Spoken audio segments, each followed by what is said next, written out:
احترام اور عاجزی کا مطلب صرف چند مخصوص رسمی انداز نہیں، بلکہ عام معاملات میں بات ماننا اور درست معاملہ کرنا ہے۔ تو ایاک نعبد، صرف تیری ہم عبادت کرتے ہیں، تیرے آگے جھکے ہوئے ہیں، اور تیری خاطر تیرے بندوں کے ساتھ بھی تواضع کا معاملہ کرتے ہیں، کیونکہ وہ ایک شخصیت کو فارم کرتی ہے۔ یعنی نماز یا وہ عبادت کی جو اسپرٹ ہے وہ انسان کو ایک مختلف انسان بناتی ہے، اور وہ مختلف انسان کس کے لیے؟ اپنے جیسے دوسرے بندوں کے لیے۔ ایاک نعبد و ایاک نستعین، اور صرف تجھ سے ہم مدد مانگتے ہیں، صرف تجھ سے ہم مدد مانگتے ہیں۔ اب دیکھیے کہ جس کو آپ بڑا سمجھتے ہو، جس کے احسانات کا آپ اعتراف کرتے ہو، پھر یہ ہو نہیں سکتا کہ آپ اس کو نہ پکاریں، آپ اپنے غم، خوشی، مشکل اور تکلیف کے موقع پر اس کو یاد نہ رکھیں۔ پھر جس سے آپ محبت کرتے ہیں، قدرتی طور پر ہر موقع پر وہ آپ کو یاد آتا ہے۔ یعنی عبادت میں عاجزی بھی آ گئی، محبت بھی آ گئی۔ تی محبت کیا تقاضا کرتی ہے کہ صرف جھکے ہی نہیں، مانگے بھی اسی سے، پکاریں بھی اس کو، کیونکہ محبت کا مقام بھی دل ہے نا، جیسے شکر کا مقام دل ہے۔ تو جب دل میں محبت کسی کی آتی ہے تو انسان اس کو ہر موقع پہ یاد کرتا ہے۔ عربی کا ایک شاعر ہے، وہ کہتا ہے اپنی محبوبہ کو، وقد ذکرتکی والخطی یخطر بیننا، کہ میں نے تمہیں یاد کیا جبکہ ہمارے درمیان نیزہ بازی ہو رہی تھی۔ یعنی میدان جنگ میں نیزے چل رہے تھے، اتنا مشکل وقت تھا اور میں تمہیں یاد کر رہا تھا۔ تو ایک بندہ مومن جو اشد حبا للہ ہوتا ہے، وہ کیا کرتا ہے؟ وہ اللہ کو یاد کرتا ہے، صرف مسجد میں نہیں، صرف عبادت کے موقع پر نہیں، صرف حج میں نہیں، صرف رمضان میں نہیں، کب؟ ہر موقع پہ۔ وقد ذکرتکی کی بجائے وقد ذکرتکا والخطی یخطر بیننا۔ کوئی جنگ ہو یا امن ہو، سکون کی حالت ہو یا پریشانی کی حالت ہو، دھیان اسی کی طرف لگا رہے۔ بات یہ کہ جب ہم عاجزی اختیار کرتے ہیں تو ہمیں یہ احساس ہوتا ہے ہم بہت کمزور ہیں، ہم انڈسپینسیبل نہیں ہیں، ہم کمزور ہیں، اور کمزور کو تو مدد چاہیے ہوتی ہے یا نہیں؟ چاہیے ہوتی ہے۔ سرکش اور متکبر کیا سمجھتا ہے؟ مجھے کسی کی پرواہ نہیں، مجھے کسی کی ضرورت نہیں، میں نہیں مانگ سکتا کسی۔ لیکن ایک عاجز اور مسکین ہر موقع پہ پکارتا ہے اپنے رب کو۔ یعنی اگر آپ واقعی عبادت گزار ہیں تو یہ ہو نہیں سکتا کہ آپ ہر موقع پہ اپنے رب کو یاد نہ کرتے اور یاد کر کے اس سے دعا نہ کرتے ہو۔ انسان کے اندر پانے کی ہرس رکھتی گئی کہ اور ملے اور ملے، اور ہر جگہ خیر اور بھلائی ہی ملے۔ لہٰذا دعا کو عبادت کا نچوڑ بتایا گیا، اور عبادت میں پسندیدہ ترین عبادت کیا ہے؟ دعا۔ یعنی اس پکارنے کو بھی عبادت قرار دے دیا گیا۔ اب آپ دیکھیں نا، پہلے حصے میں ایاک نعبد آ رہا ہے، اور دوسرے حصے میں ایاک نعبد کے بعد اسی کا ایک طرح سے مزید ری انفورسمنٹ ہے، وہ ایاک نستعین، کیونکہ مدد مانگنا بھی، دعا کرنا بھی تو عبادت ہے، اور عبادت کی اعلیٰ ترین شکل جس کے لیے کوئی مخصوص دن، مہینہ، وقت مقرر نہیں۔ نماز کے لیے وقت مقرر ہے، روزے کے لیے مہینہ مقرر ہے، حج کے لیے دن مقرر ہے، زکوٰۃ کے لیے سال کا نصاب مقرر ہے اور سال کا ایک مخصوص وقت مقرر ہے، لیکن دعا کے لیے کوئی وقت مقرر نہیں۔ جب چاہیں، جیسے چاہیں، جتنا چاہیں اپنے رب کو پکارتے جائیں۔ آپ کسی سے ملاقات کرتے ہیں، کیا کہتے ہیں؟ السلام علیکم۔ کیا کر رہے ہوتے ہیں؟ دعا کر رہے ہوتے ہیں، اپنے لیے نہیں، دوسرے کے لیے۔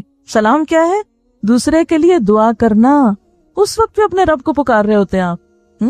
آپ کھانا کھاتے ہیں، پیورلی دنیا کا کام، آپ کیا کرتے ہیں؟ اللہ کی مدد مانگتے ہیں۔ کھانے کے بعد الحمدللہ کہتے ہیں، یہ بھی دعا ہے، کیونکہ الحمدللہ کیا ہے؟ یہ بھی ایک طرح سے دعا ہی ہے کہ اللہ کا شکر ادا کرنا کیا کرتا ہے دراصل؟ لئن شکرتم لأزیدنکم، یعنی ایک آپ ڈائریکٹ مانگتے ہیں اور ایک آپ الحمدللہ کہہ کر اپنی نعمتوں میں اور اضافہ کرتے ہیں، یہ بھی مانگنا ہے۔ الحمدللہ تملأ المیزان، اتنی بھاری چیز ہے الحمدللہ کہ میزان کو بھر دیتا ہے، آسمان و زمین کے بیچ کی جگہ کو بھر دیتا ہے۔ اتنا پسند ہے رب کو الحمدللہ کہنا۔ پھر آپ دیکھیے آپ کو برا خیال آتا ہے تو آپ کیا کہتے ہیں؟ اعوذ باللہ من الشیطان۔ یہ کیا ہے؟ دعا ہے نا۔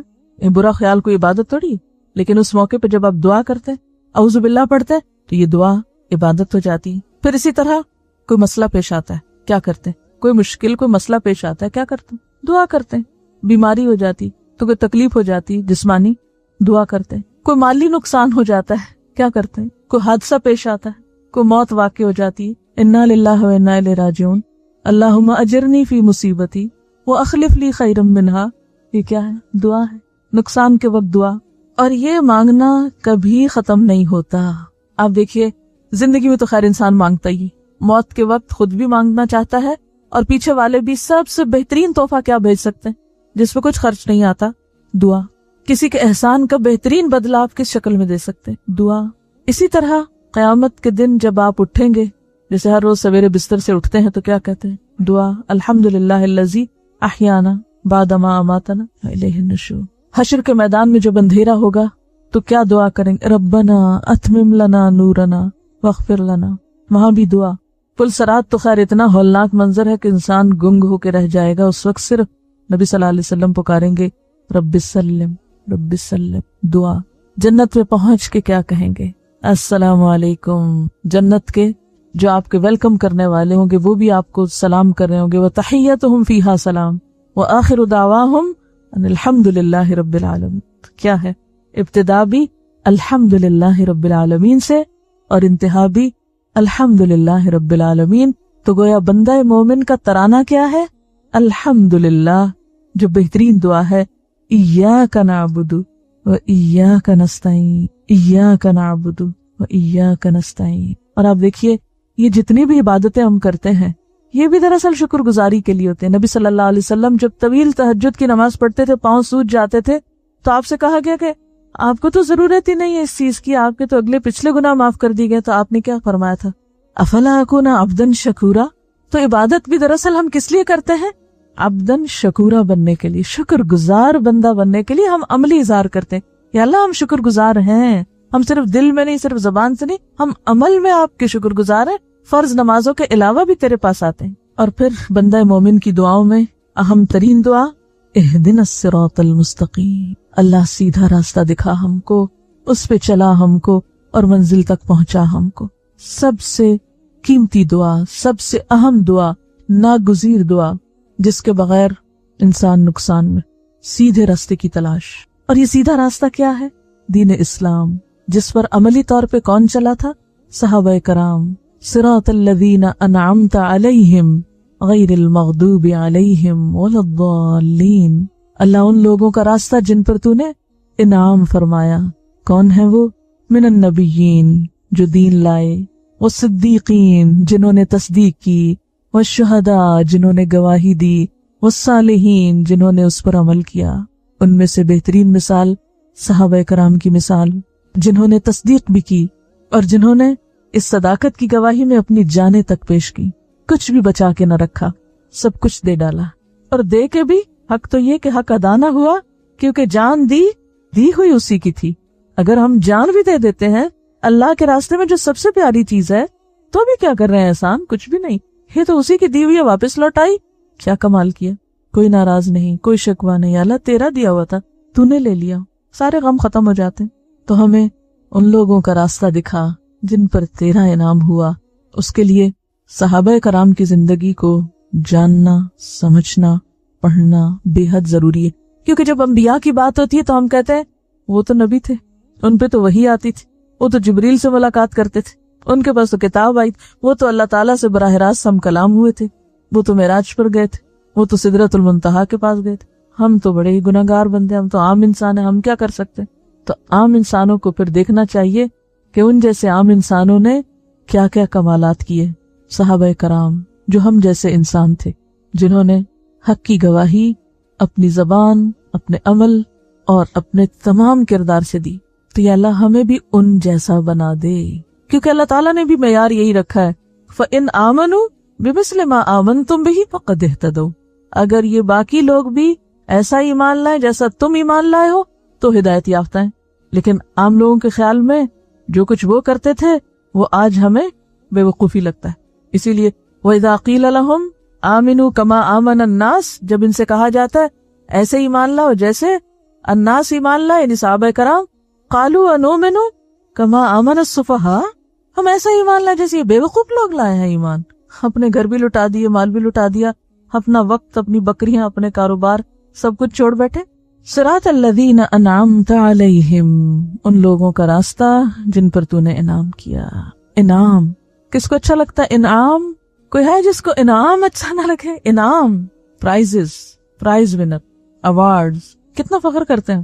تو ایک ایوارڈ اور ایک پرائز اور ایک انعام تو آپ کو دنیا میں ملتا ہے جو آپ کے مرنے کے ساتھ بے وقت بے قیمت ہو جاتا ہے، اور ایک وہ ہے جو اللہ رب العزت کی طرف سے ملتا ہے.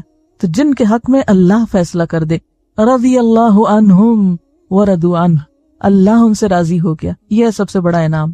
ایسی کوشش، ایسی جد و جہد جس کے نتیجے میں اللہ راضی ہو جائے، اس چیز کے لیے یکسو ہو جانا کہ میرے کسی بھی کام اور کوشش کا مقصد لوگوں کی رضامندی نہیں کہ یہ خوش ہو جائے مجھ سے، وہ راضی ہو جائے، وہ نہ ناراض ہو جائے، وہ نہ مجھے کچھ کہہ دے. لوگوں کا ڈر نہیں، لوگوں کی رضامندی نہیں. حضرت مغیرہ بن شعبہ رضی اللہ عنہ سے روایت ہے کہ جس دن جناب رسول اللہ صلی اللہ علیہ وسلم کے فرزند یعنی بیٹے حضرت ابراہیم رضی اللہ عنہ کی وفات ہوئی، اس دن سورج گرہن تھا. بعض لوگوں نے کہا یہ تو ابراہیم علیہ السلام کی وفات کی وجہ سے بے نور ہو گیا ہے. اس پر حضرت صلی اللہ علیہ وسلم نے ارشاد فرمایا، ان الشمس والقمر آیتان من آیات اللہ لا ينکسفان لموت احد ولا لحیاتہ فاذا رأیتموہما فادعوا اللہ وصلوا حتی ینجلیا. اس کا ترجمہ ہے سورج اور چاند اللہ کی نشانیوں میں سے دو نشانیاں ہیں، انہیں کسی کے مرنے جینے سے گرہن نہیں لگتا. تم جب انہیں گہنایا ہوا دیکھو تو گرہن ختم ہونے تک اللہ سے دعا اور نماز میں مشغول رہو، یعنی نماز لمبی پڑھو اور دعا کرتے رہو، اور یہ مت سوچو کہ کسی کی وفات کی وجہ سے گرہن لگ گیا ہے، اس کو اس کے ساتھ نہیں جوڑو. اب یہاں پر ہم دیکھتے ہیں کہ سب سے پہلے تو ہمیں یہ دیکھنا چاہیے کہ شرک ہوتا کیا ہے جس سے ہمیں دوسروں کو روکنا ہے. کسی کو اللہ تعالیٰ کی ذات کے ساتھ، اسماء و صفات کے ساتھ، اختیارات کے ساتھ یا عبادت میں شریک ٹھہرانا شرک کہلاتا ہے. یعنی کسی کو اللہ کی ذات میں بھی شریک نہیں کرنا، نہ اس کے ناموں میں اور صفات میں، نہ اس کے اختیارات میں، نہ اس کی عبادت میں. انبیاء علیہ السلام کو ہم دیکھتے ہیں کہ لوگوں کے عقیدے کی اصلاح کے لیے بھیجا گیا تھا، کیونکہ اللہ تعالیٰ نے لوگوں کو، بندوں کو، انسانوں کو پیدا کس لیے کیا؟ اپنی عبادت کے لیے. تو اس لیے انبیاء علیہ السلام کو لوگوں کے عقیدے کی اصلاح کے لیے بھیجا گیا تھا. اسی لیے انبیاء علیہ السلام کے بعد جو لوگ بھی دین کی دعوت دیتے ہیں ان کا کام کیا ہے کہ سب سے پہلے وہ لوگوں کے ایمان پر کام کریں، لوگوں کے ایمان پر کام کریں، ایمان مضبوط کریں، لوگوں کو اللہ کی طرف بلائیں، اللہ تعالیٰ کا تعارف کروائیں اور شرک سے بچائیں. اسی طرح والدین اور جو مربی لوگ ہوتے ہیں، تربیت کرنے والے، چاہے والدین یعنی استاد ہیں یا بحث، یا پھر والدین ہی ہیں، استاد نہیں ہیں. میرے والد جیسے میرے استاد بھی تھے تو، اور مربی بھی تھے، تربیت کرنے والے بھی تھے. تو پھر بحیثیت استاد کے یا والدین کے ہمیں اپنے بچوں اور شاگردوں کو شرک کی بہت اچھی طرح وضاحت کر کے بتا دینی چاہیے تاکہ وہ اس سے بچیں. کیونکہ شرک کے ہوتے ہوئے نہ نماز قبول ہے، نہ روزہ قبول ہے، نہ صدقہ خیرات، نہ اخلاق، نہ احسان، کچھ بھی قبول نہیں. تو شرک سے بچنا سب سے پہلے بے حد ضروری ہے. لقمان علیہ السلام نے اپنے بیٹے کو کیا نصیحت کی تھی؟ یا بنی لا تشرک باللہ ان الشرک لظلم عظیم. اے میرے چھوٹے بیٹے، اللہ کے ساتھ کسی کو شریک نہ بنانا، بلا شبہ شرک یقیناً بہت بڑا ظلم ہے. شرک اکبر الکبائر ہے، اس کو سارے کبیرہ گناہوں میں سب سے بڑا گناہ بتایا گیا ہے. اور اگر ہم دیکھیں تو جہاں عقیدے کی اصلاح نہیں ہوتی، لوگوں کا اللہ تعالیٰ کے ساتھ تعلق مضبوط نہیں ہوتا، ان کے اندر اخلاص نہیں ہوتا، تو پھر اس معاشرے کی اصلاح نہیں ہو سکتی اور اس کے اندر بگاڑ ہی بگاڑ ہوتا ہے. کیونکہ جو بندہ اللہ کے لیے کام نہیں کرتا، دکھاوے کے لیے کرتا ہے، تو پھر اس کے کام میں کیا برکت ہوگی.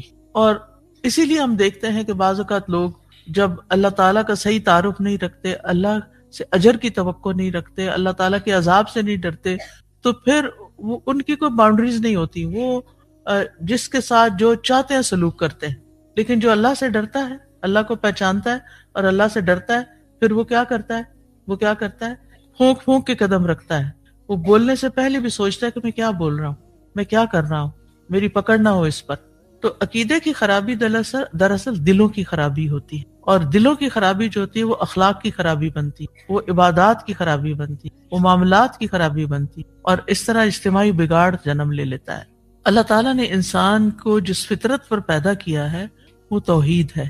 سورۃ الروم میں آتا ہے فَأَقِمْ وَجْهَكَ لِلدِّينِ حَنِيفًا فِطْرَةَ اللَّهِ الَّتِي فَطَرَ النَّاسَ عَلَيْهَا لَا تَبْدِيلَ لِخَلْقِ اللَّهِ ذَلِكَ الدِّينُ الْقَيِّمُ وَلَكِنَّ أَكْثَرَ النَّاسِ لَا يَعْلَمُونَ۔ بس آپ یکسو ہو کر اپنے چہرے کو دین کے لیے قائم رکھیے، اللہ کی وہ فطرت جس پر اس نے لوگوں کو پیدا کیا۔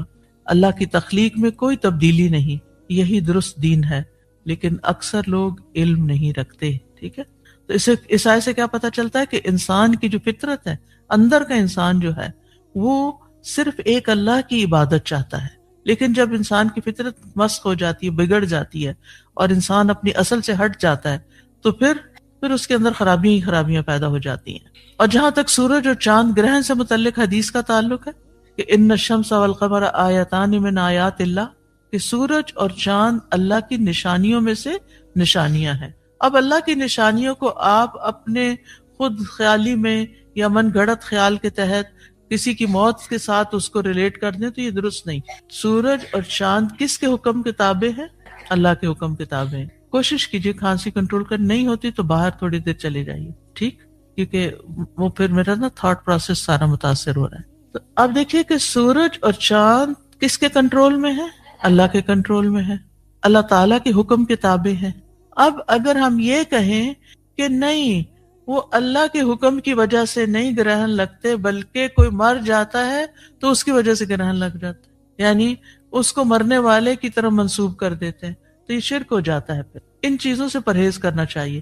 اچھا، یہ تو سورج چاند گرہن کی بات ہے نا، کچھ لوگ کہتے ہیں فلاں بارش لایا ہے، یہ کہنا چاہیے؟ نہیں کہنا چاہیے، لیکن یہ کتنا عام ہے ہمارے معاشرے میں کہ آپ آئے ہیں بارش لائے ہیں۔ آپ نہیں بارش لائے، بارش تو اللہ تعالیٰ برساتا ہے، ٹھیک ہے۔ تو اس حدیث سے پتہ چلتا ہے کہ زمانے جاہلیت میں لوگوں کا یہ عقیدہ تھا کہ سورج چاند گرہن کسی بڑے شخص کی وفات کی وجہ سے لگتے ہیں، تو نبی صلی اللہ علیہ وسلم نے واضح کر دیا کہ اللہ کی نشانیوں میں سے ہیں اور ان میں تبدیلی آتی ہے، تو اس کا کسی کی زندگی موت سے کوئی تعلق نہیں۔ اور پھر یہ ہے کہ آپ نے رہنمائی بھی فرما دی۔ یہاں آپ دیکھیے کہ اصلاح کس طرح کی، پہلے تو ان کے عقیدے کی اصلاح کی، پھر ان کو کیا بتایا کہ تم نے کرنا کیا ہے، فَإِذَا رَأَيْتُمُوهَا فَادْعُوا اللَّهَ، جب تم سورج گرہن چاند گرہن دیکھو تو کیا کرو، اللہ سے دعائیں کرو، وَصَلُّوا، اور نماز پڑھو، کب تک، حَتَّى يَنْجَلِيَا، جب تک کہ سورج چاند روشن نہ ہو جائے، واپس اپنی حالت پہ نہ آ جائے۔ اور اس میں آپ دیکھیے کہ جب آپ میں سے کتنے لوگوں نے چاند گرہن دیکھا ہوا یا سورج گرہن؟ چلیے، کس نے کبھی نہیں دیکھا؟ آپ نے نہیں دیکھا ہوا؟ ہاں، پکچرز میں دیکھا ہوا، ریئل میں نہیں دیکھا ہوا۔ مجھے یاد ہے ہم چھوٹے تھے تو ایک دفعہ سورج گرہن لگا، دن کو اندھیرا ہو گیا، اتنا شدید گرہن تھا وہ۔ کبھی پارشلی ہوتا ہے، ایک حصہ کالا کالا ہو جاتا ہے، اور کبھی فل گرہن لگتا ہے، اور اسی طرح چاند گرہن بھی لگتا ہے۔ فل مون ہو تو زیادہ نظر آتا ہے، وہ کالا ہو جاتا ہے، آگے سے روشنی ختم ہو جاتی ہے۔ تو اسی لیے کہا کہ حتیٰ ینجلیا، یعنی جب تک کہ وہ اس کی روشنی واپس نہ آ جائے۔ اور یہ ایک ہیبت ناک منظر ہوتا ہے، خوفناک سا منظر ہوتا ہے۔ دن کو ستارے نظر آنے لگتے ہیں اگر مکمل سورج گرہن لگے، یعنی دن آسمان پہ ستارے تو ہر وقت ہوتے ہیں نا، تو جب سورج نظر آتا ہے تو وہ نظر نہیں آتے، لیکن جب گرہن لگتا ہے اور پورا لگتا ہے تو ستارے نظر آ جاتے ہیں۔ تو وہ ایک خوفناک سا منظر ہوتا ہے۔ اس لیے انسان کو ہر ایسے موقع پر جس میں کوئی خوف ہو، پریشانی ہو، فوراً کیا کرنا چاہیے؟ نماز، دعا۔ انبیاء علیہ السلام کا طریقہ کیا تھا کہ جب انہیں کوئی پریشانی ہوتی تو فوراً نماز کی طرف دوڑتے تھے۔ تو گرہن کے وقت کیا کرنا چاہیے؟ اپنے اندر عاجزی پیدا کرنی چاہیے، اللہ تعالیٰ کی طرف رجوع کرنا چاہیے، کھیل تماشے اور ویڈیو بنانے اور میسیجز کرنے کی بجائے اللہ کی طرف رجوع کرنا چاہیے، غفلت سے نکلنا چاہیے، اللہ تعالیٰ کی عظمت کو پہچاننا چاہیے کہ اللہ چاہے تو ہمیں روشنی دے، نہ چاہے تو سورج کو بے روشن کر دے، اندھیرا کر دے، پھر ہم کیا کر سکتے ہیں؟ کچھ بھی نہیں کر سکتے۔ تو انسان پھر ذکر سے کام لے، دعا کرے، استغفار کرے، نماز کسوف پڑھے، اور دوسروں کو بھی اس کی تلقین کرے، اس کے پڑھنے کا طریقہ سیکھے۔ اگر کوئی پڑھانے والا ہو تو اس کے پیچھے پڑھ سکتے ہیں، اور اگر نہ ہو تو کیا کرنا چاہیے؟ خود پھر پڑھ لینی چاہیے۔ اور کچھ لوگ کو کے اندر اور بھی کچھ نظریات ایسے پائے جاتے ہیں کہ اگر کوئی پریگننٹ عورت ہے تو وہ بیٹھے نہیں، ورنہ اس کے بچے کے چہرے کے اوپر وہ کالا نشان آ جائے گا. اس کی کوئی حقیقت نہیں، یہ سب بدشگونیاں ہیں. تو بہرحال جب انسان اس وقت میں نماز اور دعا کی طرف مشغول ہوتا ہے تو انسان کا خوف جو ہے وہ امن میں بدل جاتا ہے اور توہمات سے انسان کو نجات ملتی ہے. اور اس کو محض اتفاق نہیں سمجھنا چاہیے، اللہ کی قدرت اور اللہ کی طرف سے ایک نشانی اس کو سمجھنا چاہیے. اور پھر یہ ہے کہ سب کو یہ کہا گیا کہ سبھی نماز پڑھے، تو اجتماعی نماز جماعت سے نماز کسوف پڑھی جاتی ہے عام طور پر، وہ پڑھنی چاہیے اور خواتین کو بھی اس میں شریک ہونا چاہیے. اور یہ عام نمازوں سے مختلف اور طویل ہوتی ہے نماز، اور ایک اجتماعی اصلاح کا ذریعہ بنتی ہے. اور اس میں پھر امام لوگوں کو کچھ تنبیہات بھی کر سکتے ہیں، کچھ نصیحتیں بھی کر سکتے ہیں. تو ہمارے معاشرے میں اصل میں بدشگونی بہت زیادہ ہے، اور یہ بدشگونی جو ہوتی ہے یہ شرک ہوتی ہے. مثلاً نظر بد سے بچانے کے لیے لوگ بچوں کے ماتھے پہ کیا لگا دیتے ہیں؟ بلیک ڈاٹ لگا دیتے ہیں. یہ نہیں لگانا چاہیے، ٹھیک ہے. یہ سوچنا کہ اس کے لگانے سے بچے کو نظر نہیں لگے گی تو یہ غلط ہے. اسی طرح شام کے وقت جھاڑو نہیں لگانا چاہیے، لگانا چاہیے، لیکن لوگ کہتے ہیں نہیں لگانا چاہیے، اس سے کیا ہوگا؟ دولت کم ہو جائے گی. تو یہ بھی بالکل ایک جھوٹی بات ہے، ٹھیک ہے. اچھا، اسی طرح کالا دھاگا پہنا دیتے ہیں، گلے میں پہنا دیتے ہیں، بازو میں پہنا دیتے ہیں، یہ بھی غلط ہے، اس سے بھی نہیں ہونا چاہیے. اسی طرح کہتے ہیں کہ اگر مرد کی دائیں آنکھ پھڑ کے اور عورت کی بائیں آنکھ پھڑ کے تو کیا ہوتا ہے؟ خوشخبری ملتی ہے. دیکھیں لوگوں کو پتا ہے کہ یہ بالکل جھوٹی بات ہے، اس سے کچھ فرق نہیں پڑتا. پھر اسی طرح یہ ہے کہ بعض لوگ جیسے کرسی پہ بیٹھتے ہیں نا تو ٹانگیں ہلا رہے ہوتے ہیں، جی کہتے ہیں اس سے بھی دولت چلی جاتی ہے. تو یہ بھی، اور کالی بلی رستہ کاٹ جائے تو اس کو بھی منحوس سمجھتے ہیں. پھر اسی طرح کہتے ہیں کہ خالی کینچی نہ چلاؤ، تعلقات ختم ہو جائیں گے. اگر کوا بولے تو کیا ہوتا ہے؟ کتنا عام ہے یہ شرک. جو یہ بولے اس کو روکے، چھینک آئے تو کوئی یاد، یہ کہنا نہیں چاہیے، ٹھیک ہے. نہ کوئی اس سے کوئی تعلق نہیں ہے، کیونکہ یہ تو غیب کا علم ہے، کوئی یاد کر رہا ہے کہ نہیں، ہمیں تو نہیں پتا، ٹھیک ہے. اور پھر اسی طرح یہ ہوتا ہے کہ بعض لوگ کہتے ہیں کہ دوا لینے سے پہلے بسم اللہ نہیں پڑھنی چاہیے، ورنہ وہ کہتے ہیں کہ بیماری لمبی ہو جائے گی. جی ہاں، کیونکہ برکت ہوتی ہے نا، تو وہ سمجھتے بیماری میں برکت ہو جائے گی. حالانکہ نبی صلی اللہ علیہ وسلم نے درد کا علاج کیا بتایا؟ بسم اللہ بسم اللہ بسم اللہ، درد والی جگہ پہ ہاتھ رکھے 3 دفعہ بسم اللہ پڑھو، اور پھر اعوذ بعزت اللہ و قدرتہ من شر ما اجد و احاذر. اسی طرح آپ دیکھیں کہ لوگ کہتے ہیں قرآن مجید کھول کے نہ رکھو، شیطان پڑھتا ہے، اور جائے نماز بچھا کے نہ رکھو. جی میرے والد کہتے تھے اس سے بڑی اور کیا بات ہوگی نیکی کی کہ شیطان بھی نماز پڑھنے لگے. اس کی تو شامت ہی اس سے آئی کہ اس نے سجدہ نہیں کیا تھا. مجھے کتنی جھوٹی باتیں نا، کتنی غلط باتیں جو ہم نے معاشرے کے اندر اتنی عام کر رکھی ہیں. اسی طرح بعض لوگ سمجھتے ہیں کہ لال چونٹیاں جو ہوتی ہیں وہ ہندو ہوتی ہیں، کالی چونٹیاں مسلمان ہوتی ہیں. یہ بھی بالکل جھوٹی بات ہے. اور اسی لیے لوگ چونٹیوں کو پیروں تلے روند ڈالتے ہیں کہ یہ ہندو چونٹیاں، ان کو مارو. انہیں جہالت آپ دیکھیں کہ کہاں تک نقصان کرتی ہے نا، کتنا دور لے جاتی ہے. تو سارے جانور اللہ کے مطیع اور فرما بردار ہیں. ہدہد کا قصہ تو آپ نے سن رکھا ہوگا کہ کس طرح اس کو بڑی حیرت ہوئی کہ یہ قوم جو ہے سورج کو سجدہ کرتی ہے اور شرک کرتی ہے. سارے جانوروں کو پتا ہے کہ شرک کیا ہے، لیکن ہم انسانوں کو نہیں پتا. تو اسی لیے اللہ تعالیٰ ایسے لوگوں کو جانوروں سے بھی بدتر قرار دیتے ہیں جو عقل سے کام نہیں لیتے اور جو شرک کرتے ہیں. تو بہرحال اب بات یہ ہے کہ سب سے پہلے لوگوں کے عقیدے کی اصلاح کرنی چاہیے. یعنی اس کا یہ مطلب نہیں گھر جاتے ہی آپ کہیں یہ نہ کرو وہ نہ کرو. اس کا مطلب یہ ہے کہ جب کوئی اس طرح کی بات کر رہا ہو تو اس کو پھر آرام سے سمجھائیں کہ یہ بات نہیں کرنے کی، کیونکہ اس سے جو ریزن تم بتا رہے ہو، جو ریزن وہ ہے ہی نہیں، اس کا اس سے کوئی تعلق ہی نہیں. تو یہ توہمات ہے، اور توہمات جو ہیں جو عربی میں کہتے ہیں الطیرہ، شگون، بدشگونی. طیرہ شرک ہے، ٹھیک ہے. طیرہ، وہ طیرہ طیر سے، طیر پرندے کو کہتے ہیں. عرب لوگ جب سفر پہ جانے لگتے تو پرندہ پکڑ کے اڑاتے. اگر وہ دائیں طرف جاتا تو کہتے جانا چاہیے، اور اگر وہ بائیں طرف چلا جاتا تو سفر کا خیال منقطع کر دیتے. کالی بلی رستہ روک دیتے تو کیا کرے؟ گزر جائے تو کیا، واپس چلو گھر، اب کام نہیں ہونے کا. یہ انتہائی غلط چیز. کہاں سے آپ کو پتہ چلا کہ کام نہیں ہوگا؟ تو ان چیزوں سے بچنا چاہیے. پھر نیکسٹ ہے حضرت ابو واقد لیثی رضی اللہ عنہ سے روایت ہے کہ جناب رسول اللہ صلی اللہ علیہ وسلم جہاد کے لیے حنین تشریف لے جا رہے تھے. راستے میں آپ کا گزر مشرکین کے ایک درخت کے پاس سے ہوا جو ذات انوات کے نام سے معروف تھا. وہ لوگ اس پر برکت حاصل کرنے کے لیے اپنے ہتھیار لٹکایا کرتے تھے. بعض مسلمانوں نے عرض کیا یا رسول اللہ صلی اللہ علیہ وسلم، جس طرح ان کا یہ ذات انوات ہے اسی طرح ہمارے لیے بھی کوئی درخت مقرر فرما دیجئے. نبی اکرم صلی اللہ علیہ وسلم نے فرمایا سبحان اللہ، ھذا کما قال قوم موسیٰ اجعل لنا الہا کما لہم آلہہ والذی نفسی بیدہ لترکبن سنت من کان قبلکم، سنن الترمذی. آپ نے فرمایا سبحان اللہ، یہ تو ایسی ہی بات ہے جس طرح موسیٰ علیہ السلام کی قوم نے کہا تھا، جس طرح ان لوگوں کے معبود بت، ان کی قوم نے کیا کہا تھا کہ جس طرح ان لوگوں کے معبود بت ہیں ہمارے لیے بھی ایک معبود بنا دیجئے. قسم ہے اس ذات کی جس کے ہاتھ میں میری جان ہے، تم ضرور اپنے سے پہلوں کے طریقوں پر چلو گے، یعنی پچھلی قوموں کے طریقوں پر چلو گے، چاہے جاہلیت کی ہو یا اس طرح کے لوگ جنہوں نے جاہلیت کی باتیں کی. اب اس میں آپ دیکھیے دو تین چیزیں ہیں. نمبر ایک تو یہ کہ نبی صلی اللہ علیہ وسلم جہاد کے لیے حنین تشریف لے جا رہے ہیں. آپ کے ساتھ بہت سے صحابہ کرام ہیں جو ایمان لائے ہوئے ہیں، جو شرک چھوڑ چکے ہیں، بت پرستی چھوڑ چکے ہیں. بڑے بڑے بت ختم ہو گئے، مکہ فتح ہو چکا ہے، بت ٹوٹ چکے ہیں. حنین، غزوہ حنین جو ہے اس کے بعد ہوتی ہے، معلوم ہے نا آپ کو، فتح مکہ کے بعد آپ گئے تھے.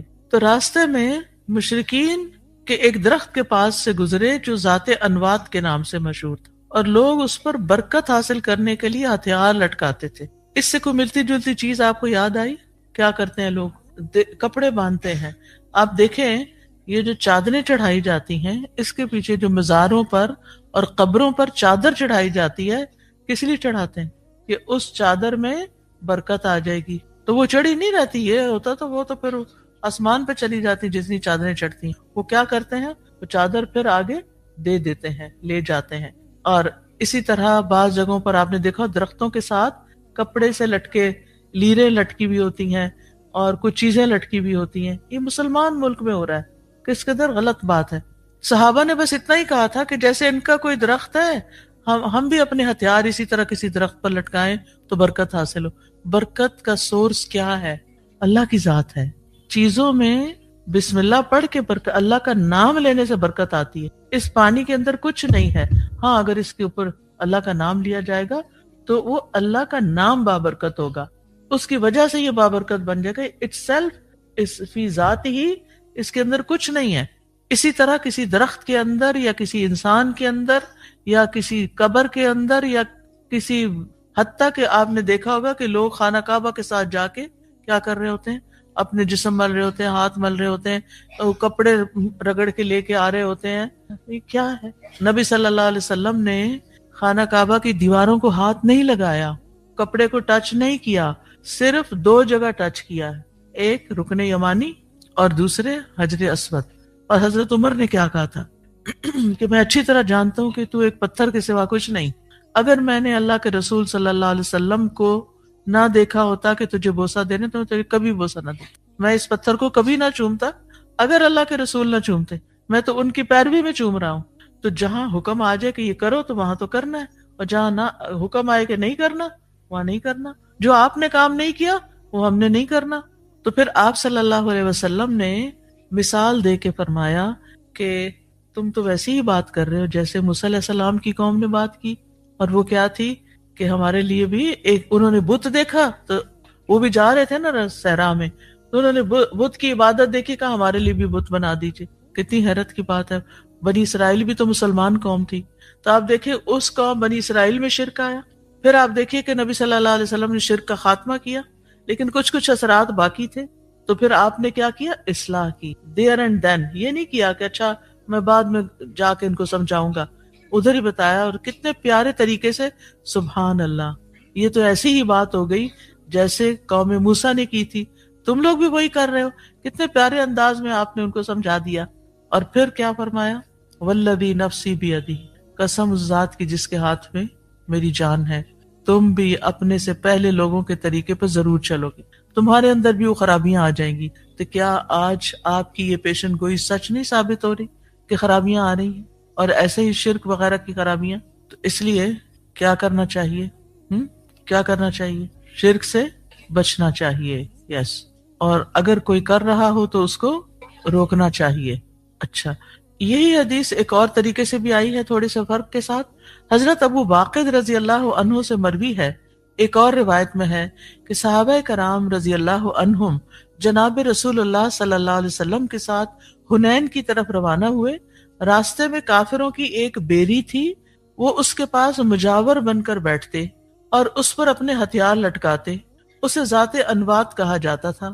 صحابی ارشاد فرماتے ہیں ہم ایک بڑی ہری بھری بیری کے پاس سے گزرے تو ہم نے کہا یا رسول اللہ ہمارے لیے بھی ایک ذات انوات مقرر فرما دیجیے، کوئی درخت ہمارے لیے بھی آپ مقرر کر دیں. اس پر جناب رسول اللہ صلی اللہ علیہ وسلم نے فرمایا قلتم والذی نفسی بیدہ کما قال قوم موسیٰ، قسم ہے اس ذات کی جس کے ہاتھ میں میری جان ہے، تم نے وہی بات کی ہے جیسے موسیٰ علیہ السلام کی قوم نے کہا تھا اجعل لنا الہا کما لہم آلہہ، کہ ہمارے لیے بھی ایک معبود بنا دیجئے جیسے ان کے معبود ہیں. قال انکم قوم تجہلون، تو موسیٰ علیہ السلام نے فرمایا تم تو جہالت کی بات کر رہے ہو. انہا لسنن لترکبن سنن من کان قبلکم سنتن سنتن، یہ تو وہی طور طریقے ہیں تم گزشتہ اقوام کی ایک ایک رسم اپنا لو گے. یعنی پہلے لوگوں نے دور جاہلیت میں جو کیا اور پچھلی قوموں نے جو کیا، تم ایک ایک چیز ان کے نقش قدم پہ چل کے کرو گے. آپ نے آئندہ آنے والے لوگوں کو بھی خبردار کر دیا کہ یہ چیزیں تمہارے اندر بھی آئیں گی اور تم نے اس سے بچنا ہے. تو اس سے کیا پتہ چلتا ہے کہ ہمیں شگون نہیں لینا، اور دوسری کیا چیز نہیں لینی؟ چیزوں سے برکت نہیں لینی، اور اس قسم کے جو دھاگے لٹکائے جاتے ہیں اور غلط قسم کے طور طریقے اختیار کیے جاتے ہیں ان سے بھی بچنا ہے. اللہ تعالی ہمیں صحیح رستے پر رکھے.